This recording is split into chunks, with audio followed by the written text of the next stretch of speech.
Estudios está Pablo Chaliú, es economista, dirigente empresarial, presidente del Consejo de Empresarios Nacional. Hola Pablo, buen día. Maximiliano Lecchi, todo el equipo de Radio Sónica te saludan, gracias por venir a la radio. Por favor, gracias a ustedes, buen día, ¿cómo les va? Bueno, ¿cómo ves la economía argentina hoy? Muy mal, la veo muy mal y sin perspectivas. Estamos orillando una crisis y quizás eclosione la crisis en el corto plazo. La veo muy complicada, veo el gobierno además desorientado, insistiendo en recetas que no le dieron ningún resultado. Desde hace 3 años vienen tratando de hacer algo, ese algo no los lleva a buen puerto y cuando no los lleva a buen puerto, en vez de rectificar, siguen por el mismo camino. Así que estamos en una situación muy complicada por 2 causas. Porque la economía está mal, pero también porque el gobierno insiste en recetas que nos llevan a cada vez peor. ¿Son las recetas de la década del 90 recargadas? Son las partes de la... A ver, uno de los problemas más graves que tiene este gobierno, yo digo que es el origen de todos los males, es que los supuestos que adoptó Macri como fundamento de su política son supuestos muy equivocados. Uno de los supuestos fue creer que el mundo estaba repitiendo la misma situación internacional que en la década del 90. Aquella situación de exuberancia, de la globalización, del liberalismo. Cuando en realidad era un mundo que se estaba cerrando. Pensó que este era un mundo donde los recursos financieros eran ilimitados para los países en desarrollo, cuando en realidad era un mundo en el cual se estaba acabando el dinero fácil y las tasas de interés bajas estaban subiendo. Entonces implementa políticas en base a esos supuestos, otros también muy equivocados, que hacen al país extremadamente dependientes de los flujos financieros externos y de las corrientes comerciales que se esperaba que iban a aparecer y que no aparecieron. Así que sí, de alguna manera es como si hubiera querido Macri hacer una revival de los 90 cuando las condiciones internacionales de ninguna manera apuntaban hacia esa dirección. Uno tiende a pensar, Macri no sabía que iba a pasar lo que sucedió. Macri apostó a otra cosa, pensó que jugando de alguna manera a lo financiero iban a terminar viniendo después inversiones de más largo plazo, porque, a ver, yo me pongo del punto de vista del votante y hasta me pongo del punto de vista del analista político o del periodista. Si esto iba tan mal, es lógico que Macri no va a renovar el año que viene. Entonces, ¿qué está esperando Macri? A ver, yo no sé lo que está esperando. No, porque uno dice, si no va a renovar, entonces, ¿qué pretende? Yo sé lo que está esperando la gente, el país. La gente del país está esperando que esto cambie, porque está muy mal la situación. Yo creo, hay otro problema ahí en el presidente, que él insiste que es el único camino. La verdad, eso está muy mal. Porque, a ver, él puede pensar que es el único camino, pero a todas luces no es el único camino. Hay muchos otros caminos. Bueno, quizás hay gente que crea en eso que dice el presidente, lo dice el presidente, todavía tiene alguna clase de repercusión positiva en algunos sectores, y esa insistencia de él es el único camino, posiblemente convence a alguna gente que lo sea, pero está mal lo que hace el presidente, porque no es el único camino. Hay caminos que son peores que este, parece mentira, ¿no? Pero hay otros que son mucho mejores. Entonces, el presidente debería decir, para mí es el camino, pero no es el único camino. Yo creo que eso está engañando a la gente y eso no es bueno, es malo. ¿Qué va a pasar después? Se lo hago a todos los diputados, senadores, funcionarios que vienen. Tenemos garantizado el financiamiento hasta diciembre del año que viene, después de las elecciones, después por el acuerdo de política económica que el gobierno quiso cerrar con el Fondo Monetario Internacional. ¿Qué pasa en enero del 2020? ¿Cómo nos financiamos si la economía no crece y no podemos pagar? A ver, primero, ese es el mayor problema de la economía. Aunque sea un problema muy grave, yo diría no es el mayor problema de la economía. El encontrar financiamiento no es el mayor problema de la economía. Eso que se dice que está asegurado el financiamiento hasta el 2019 es una cuenta que han hecho. O sea, yo podría haber hecho la cuenta de otra manera y le hubiera dicho, no, mirá, me parece que están faltando acá. O sea que es opinable. Ahora, yo le digo, no es el mayor problema. Yo sé que hay mucha gente que está pensando en el default, porque si usted no tiene la plata no puede pagar. Pero la verdad es que hay otros problemas que se nos vienen mucho más rápido y yo le diría de una magnitud todavía peor que el default. Esta recesión que está viviendo el país es una recesión, yo le digo, no tengo memoria de esa recesión en las últimas décadas y todavía no vemos lo peor de esa recesión. Acá se ha implantado un cepo monetario sobre las empresas que hacen que la situación de las empresas sea muy grave. Dice que las empresas están teniendo aumento de costos porque por las tarifas, por el tipo de cambio, por la nafta, el combustible, pero no pueden trasladarlo a los precios.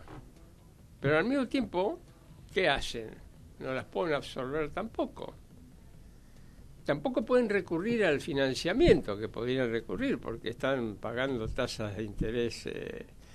O sea que tenemos que tener mucho cuidado porque está comprometida la base material de la economía argentina. El equipo de capital de la economía argentina está comprometido y eso es muy grave. Daniel, querías preguntar. ¿Qué tal? Buenos días. Le quiero preguntar, lo que vimos viendo hasta ahora es una inflación que viene subiendo y subiendo, los precios suben y suben. Lo que usted dice que ahora no se puede trasladar a precios, que ya no se va a poder trasladar más, ¿eso implica que ahora lo que vamos a empezar a ver es cada vez más cierre de empresas, pymes, locales de calle y demás? Claro, por supuesto. Eso es lo que estábamos tratando de explicar. Porque si una empresa tiene aumentos de costos muy importantes, tiene dos posibilidades. Los absorbe, pero si los absorbe pierde capital. Se le está descapitalizando. ¿Cuánto tiempo puede aguantar eso? Puede financiarse, pero ¿a qué tasa se va a financiar en el circuito financiero? ¿Al 80, al 90%? No hay manera de pagarla. Puede trasladarla a precio, pero ¿qué pasa con el mercado? No existe el mercado. Entonces, esta es una situación prácticamente imposible de resolver. Entonces, este es el problema de base. Y fíjese que agrava todavía mayor una cuestión. Se habla de la desocupación y efectivamente vamos a tener desocupación en aumento y ya vamos a estar superando el 12-13%. Pero hay otro problema. Las empresas para subsistir pagan menos salarios. Tratan de buscar de alguna manera, incluso con el personal, de no pagarles el 100%, de pagar el sueldo básico, y mucha gente va a aceptar eso antes de verse en la calle. Pero eso, ¿qué otro efecto tiene? Que vuelve a caer la demanda y el consumo, o sea que estamos en una espiral, yo diría un círculo vicioso, recesivo. Una situación realmente muy complicada que hay que salir lo antes posible de esa situación. Luciano. Le quiero preguntar por cómo ve el tema del bono de los 5.000 pesos que está negociando el gobierno, porque lo que consultábamos acá en la radio era una cuestión de que es negativo quizás para las empresas que no están teniendo los ingresos y obviamente también es negativo para los trabajadores que han tenido una muy alta pérdida salarial. ¿Qué pensamos? A ver, el bono de 5.000 pesos no compensa el deterioro salarial, empecemos por ahí, ¿no? Es una especie de regalo de fin de año, en fin, para muchos es importantísimo. El problema es que las empresas no la pueden pagar. Ahora fíjese qué interesante, ¿no? En un primer momento dijeron, esto va a ser obligatorio para el sector privado, pero no para el sector público. Qué extraño, ¿no? Claro, sí, te haces el vivo con el dinero ajeno y el dinero que tenés que poner vos. Decimos y volvemos a decir que hay que hacer un ajuste del sector público. Pero la verdad que el que se está ajustando acá es el sector privado. Claro. Y esto es realmente paradójico y no sirve para nada. Sanderis, este muchacho muy distinguido, pero sigue siendo un muchacho que han puesto como presidente del Banco Central, ha dicho, bueno, yo voy a secar la plaza de tal manera que no haya pesos para comprar dólares. Pero se olvidó el muchacho de decir que al mismo tiempo no hay plata para pagar los salarios, no hay plata para comprar la comida, no hay plata para pagar los impuestos. Con lo cual es el perro que se muerde la cola.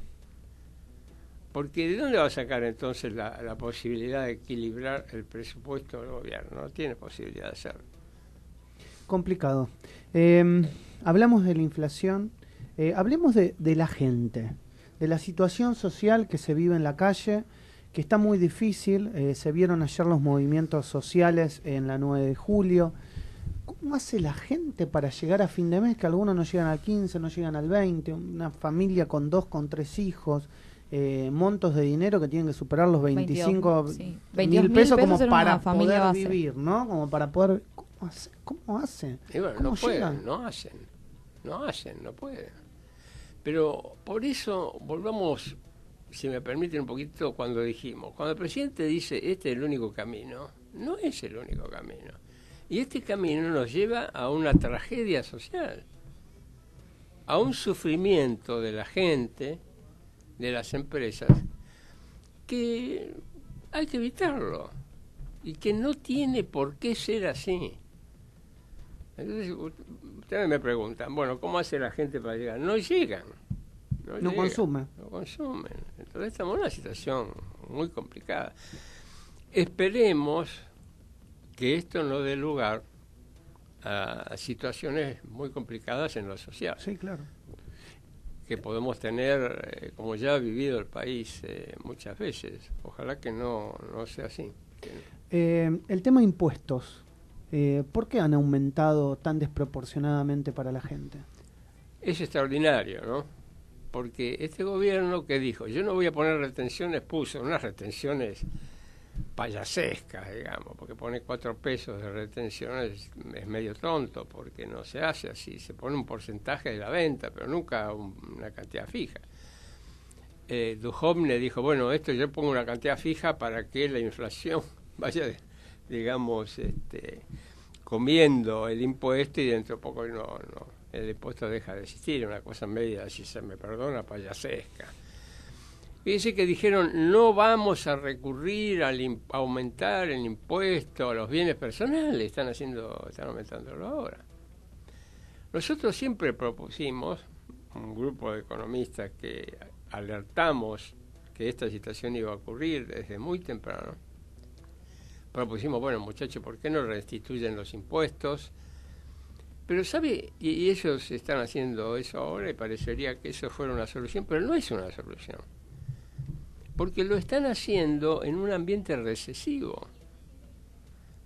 Encima de que no hay dinero, encima que la gente ve peligrar su puesto de trabajo, encima que en vez de cobrar el 100%, como estábamos diciendo, en muchas empresas empiezan a pagar el 75, el 50%, encima de todo eso ahora aumentan los impuestos. Es un disparate.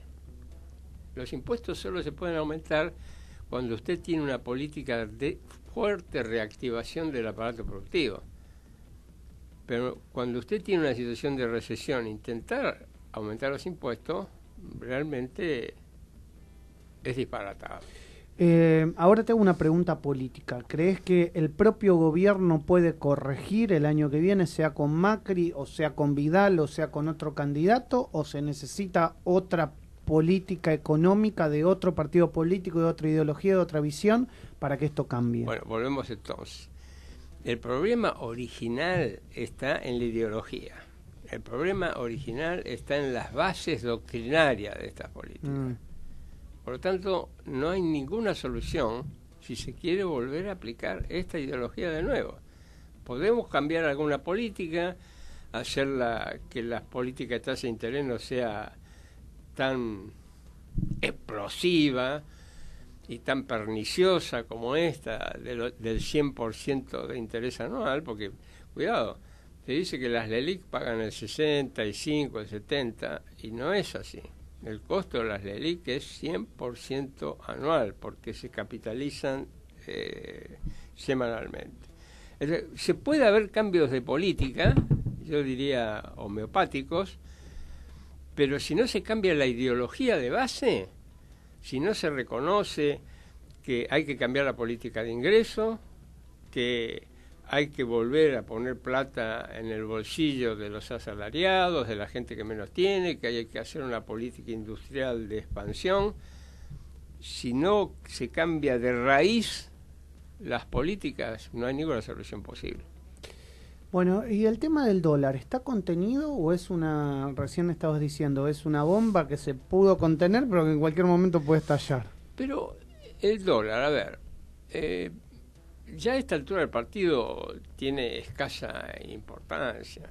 O sea, sí, el dólar está contenido, ¿por qué? Porque se está volviendo a la política Sturzenegger. Altas tasas de interés con el respaldo del fondo, aparece el carry trade, viene gente y dice, bueno, bárbaro, acá muchachos, con Sturzenegger decía podemos ganar 3, 4% en dólares mensuales, lo cual era un disparate, y ahora están diciendo podemos llegar a ganar 7, 8, nos están regalando 7.7 u 8% en dólares por mes, lo que se gana en 2 años. Claro, te dice que extraordinario esto, sí, ¿quién va a pagar esto? Nosotros vamos a tener que pagar esto. Entonces, está contenido de una manera absolutamente artificial que hace que todo lo que estamos hablando de la hiperrecesión que tenemos, de que las empresas no encuentran crédito y si encuentran crédito no lo pueden pagar, eso sea, digamos, las razones por qué está contenido el tipo de cambio. Bueno, Pablo, la verdad que te agradecemos muchísimo por haber venido a Radio Sónica, has sido muy amable, muy gentil. Esperemos que tu vuelta sea mejor que tu venida a consecuencia del tránsito. Bueno, dale. Te agradezco a vos y a ustedes. Pablo Chaliú es economista, dirigente empresarial, presidente del Consejo de Empresarios Nacional en El Arranque aquí en Radio Sónica.